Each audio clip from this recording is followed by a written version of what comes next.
Laong-laan, bantayog ng kagitingan, istruktura ng karunungan. Saang panig ka man makarating sa bayang sinilangan, palagi nakakintal ang kanyang pangalan. Pepe ang palayaw, Jose siyang isinilang, Rizal ang apelyido, inspirasyon ng kabataan. Dahil sa kanyang tikas at husay sa iba't ibang larangan, gaya ng pagsulat, panggagamot at talinong di matatawaran.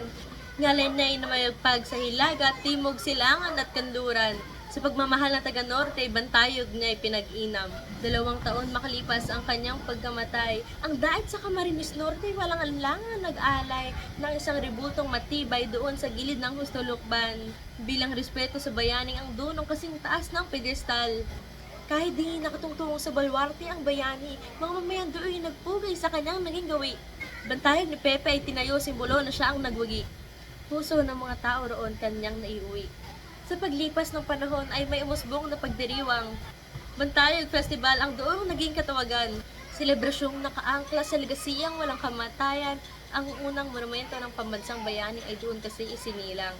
Sa lahat ng lugar sa Pilipinas maliban sa Luneta, dait lamang ang tumindig upang ipakilala ang kahusay at kagalingan ng revolusyonistang ang hawak ay pluma hanggang sa kasalukuyang panahon di binubura. Talagang di maikubli ang impluwensya ng filibustero, kaya naman mga taga-Norte siya ay naging idolo. Bagamat nakabaon na ang katawan sa lupa, tiyak di mapupulbo dahil kanyang mga nagawa ay pinagmimintikasihan pa rin ng mga tao. Yan lamang ang karunungang inuusisa pa doon. May lugar pala talaga ang kay Rizal na kataon. Naway, hindi ito mabura sa paglipas ng panahon, payabungay pa sana ito ng susunod na henerasyon.